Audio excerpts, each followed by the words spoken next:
Hi കൂട്ടുകാരെ, എല്ലാവർക്കും സ്വാഗതം. ഇന്നും നമ്മളൊരു അടിപൊളി രഹസ്യം കണ്ടുപിടിക്കാൻ പോവാണ്. ഒരു ഡിറ്റക്റ്റീവിനെ പോലെ. എന്താന്നല്ലേ, ഈ തത്തകളൊക്കെ എങ്ങനെയാ നമ്മളെപ്പോലെ സംസാരിക്കുന്നേ? ഭയങ്കര രസമുള്ളൊരു കാര്യമല്ലേ അത്. അപ്പോൾ നമുക്ക് തുടങ്ങാം. അപ്പോൾ നമുക്ക് കഥയിലേക്ക് കടക്കാം. സംഭവം നടക്കുന്നത് ബ്രിട്ടനിലാണ്. അവിടെ ഒരു തത്തയുണ്ടായിരുന്നു. ഒരു സാധാരണ തത്തയല്ല, അതിന്റെ ഉടമയെപ്പോലെ നല്ല സ്റ്റൈലായിട്ട് ബ്രിട്ടീഷ് ഇംഗ്ലീഷ് പറയുന്ന ഒരു തത്ത. ഭയങ്കര സ്മാർട്ടായിരുന്നു പക്ഷി. പക്ഷേ കുറേ കാലം കഴിഞ്ഞ്, ഏകദേശം 4 വർഷം. അതിനുശേഷം ആ തത്തയെ തിരികെ കിട്ടി. അപ്പോഴോ അവിടെയായിരുന്നു ട്വിസ്റ്റ്. അതിന് വലിയൊരു മാറ്റം സംഭവിച്ചിരുന്നു.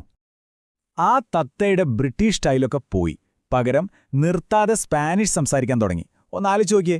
അപ്പം നമ്മുടെയൊക്കെ മനസ്സിൽ വരുന്നൊരു ചോദ്യമുണ്ട്, എങ്ങനെയായി തത്തയ്ക്ക് ഇതൊക്കെ പറ്റുന്നത്? അപ്പോൾ ഡിറ്റക്റ്റീവ്സ് റെഡിയല്ലേ? ഈ കേസ് നമുക്ക് ഒരുമിച്ച് തെളിയിക്കണം. ഒരു പക്ഷിക്ക് എങ്ങനെ ഒരു പുതിയ ഭാഷ പഠിക്കാൻ പറ്റും? നമുക്ക് സൂചനകൾ അന്വേഷിച്ചു തുടങ്ങാം. നമ്മുടെ ഒന്നാമത്തെ സൂചന ഇതാണ്. എന്തിനായിരിക്കും തത്തകൾക്ക് ഇത്രയധികം സംസാരിക്കാനിഷ്ടം? ഉത്തരം സിമ്പിളാണ്. അവർക്ക് കൂട്ടുകാരോടൊപ്പം ഇരിക്കാൻ ഭയങ്കര ഇഷ്ടമാണ്. നമ്മളെപ്പോലെ തന്നെ അവർ ഭയങ്കര സോഷ്യലാണ്. ഇപ്പൊ നോക്കിക്കേ, എല്ലാ തത്തകളും ഒരുപോലെയല്ല. ചില തത്തകൾ, ഈ മങ് പാരക്കീറ്റുകൾ എന്നൊക്കെ പറയുന്നവര്, വലിയ കൂട്ടമായിട്ടാ ജീവിക്കുന്നേ. അപ്പോൾ ആൾക്കൂട്ടത്തിൽ ശ്രദ്ധ കിട്ടാൻ ഹേ ഞാനിവിടുണ്ട് എന്നൊക്കെ വിളിച്ചു കൂവും.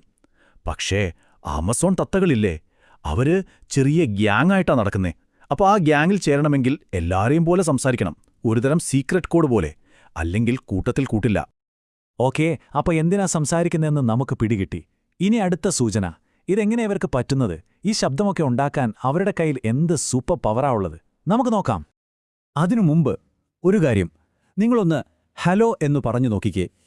എങ്ങനെയാ ആ ശബ്ദം പുറത്തു വരുന്നത്? എപ്പോഴെങ്കിലും ആലോചിച്ചിട്ടുണ്ടോ? നമ്മുടെ തൊണ്ടയുടെ മുകളിൽ ഒരു വോയിസ് ബോക്സ് ഉണ്ട്.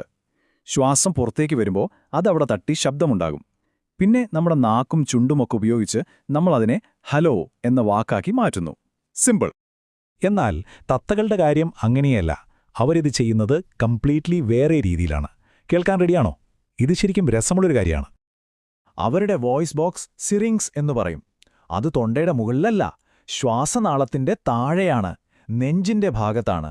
എന്നിട്ട് അവരുടെ നല്ല ബലമുള്ള നാക്കും കൊക്കും ഉപയോഗിച്ച് ആ ശബ്ദത്തെ പല വാക്കുകളാക്കി മാറ്റുന്നു. ശരിക്കും പറഞ്ഞാൽ അവരുടെ ഉള്ളിലൊരു മെഗാഫോൺ ഫിറ്റ് ചെയ്ത പോലെയുണ്ട്. അപ്പോ സംസാരിക്കാനുള്ള കാരണമായി, അതിനുള്ള ഉപകരണങ്ങളുമായി. പക്ഷെ ഇതിൻ്റെയൊക്കെ പിന്നിലെ മാസ്റ്റർ ബ്രെയിൻ ആരാ? അതെ, തത്തയുടെ തലച്ചോർ തന്നെ. നമുക്ക് ആ തലച്ചോറിനുള്ളിലെ ചില രഹസ്യങ്ങൾ കണ്ടുപിടിക്കാം. റെഡിയല്ലേ? ഇപ്പോ പാട്ട് പാടുന്ന സാധാരണ പക്ഷികളില്ലേ, അവരുടെ തലച്ചോറിൽ പാട്ട് പഠിക്കാൻ ഒരു പ്രത്യേക ഭാഗമുണ്ട്. അതിനെ സോങ്